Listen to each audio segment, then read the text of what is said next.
we're here today placing some culverts for the township that we actually live in. We do culvert work and, you know, snow plow and whatever else for some of the other townships around us.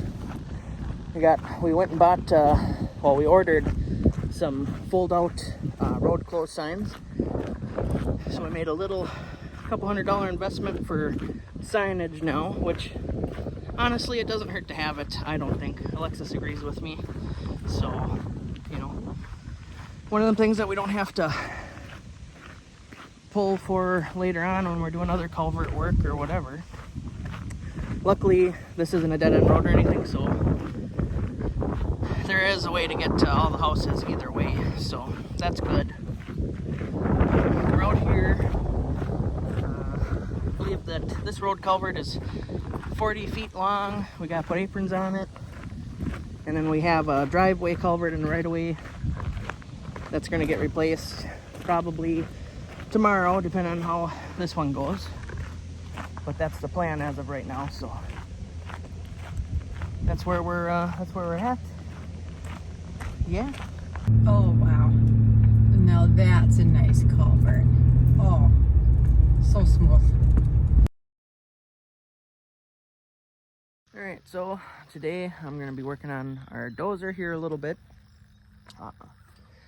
It's a late 60s Allis Chalmers HD6.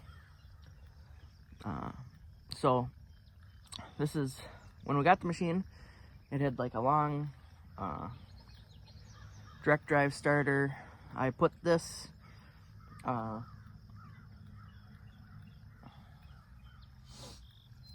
starter that I had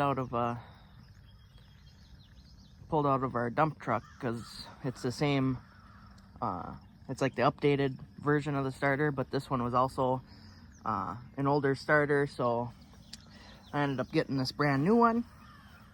It's a 39 MT 11 tooth. The one that I put on, it's a 12, and the original one was a 11. So this one matches better, and it's also brand new.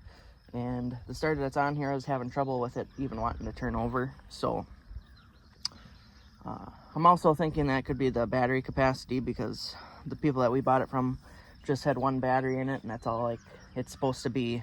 Originally a 24 volt system. At some point it was switched to 12 volt. And I think we need at least 2 batteries in this thing to turn over the starter. So I'm gonna have to figure out new battery cables and all that stuff, because none of that was left in the machine.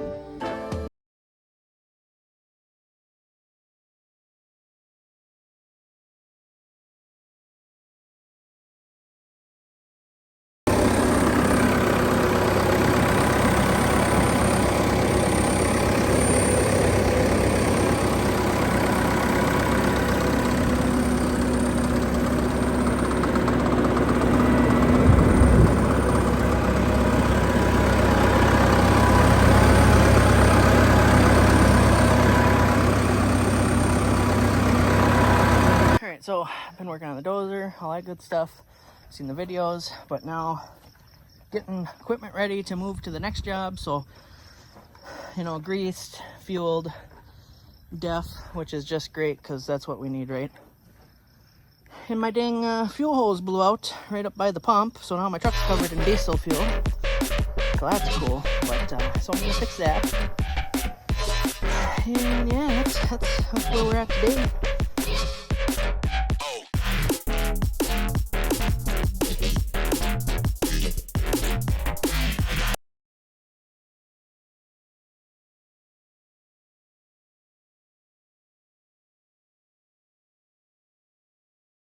Alright, so after that struggle that I recorded, you could see that I had to change the fuel hose out, and that's because it blew out and sprayed my truck with diesel fuel. And then the nozzle that I ended up putting on ended up spraying the excavator with fuel. So I just got done washing the excavator. Now I'm gonna have to wash my pickup, and then after that I'm probably gonna run in to get fuel because I need to fill my bulk tank.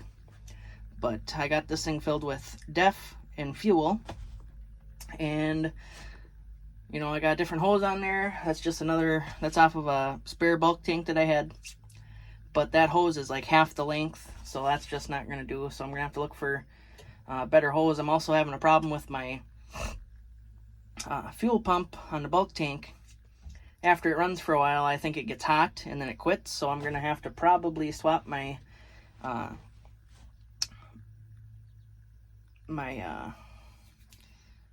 pump out for a different pump. I have 2 other pumps that I know work. Hopefully they don't have the same overheating issue.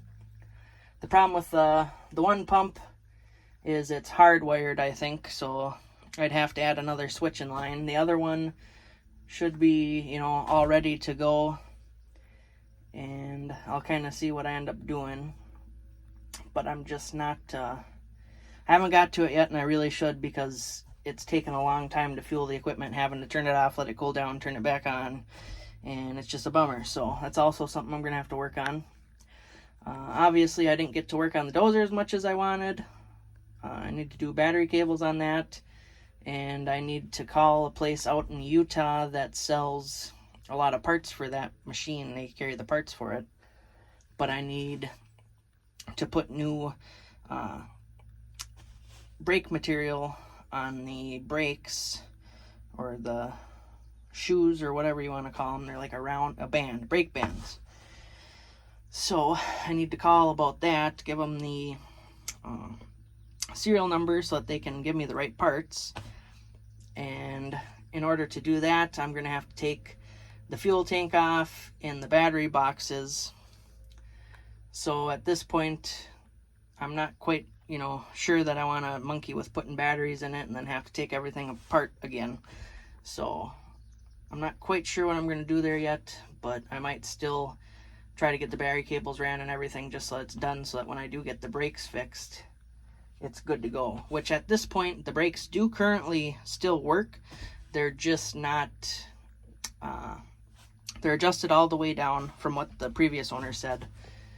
And you really have to, you know, hit the brakes to get it to steer. So that's not necessarily something that we want to see in a machine that we would like to be able to use. The pins and everything are also pretty worn out in it, so I'm going to have to look into that as well. But that's for a different time. I think right now I need to get it so that it's steering good and all that good stuff before I have to put money into pins and bushings and whatnot. So, me and Hammer here. Say hi. Hello. Anyways, we are getting ready to move the equipment. We'll probably be moving the hoe tomorrow up to a job about a little over an hour away. So, you know, I sprayed the excavator and the truck with diesel fuel because the hose broke. That was good.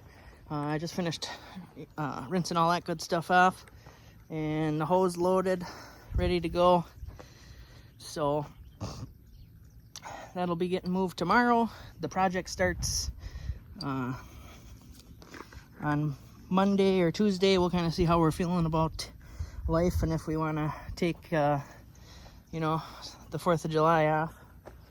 But otherwise, she's loaded and ready to go.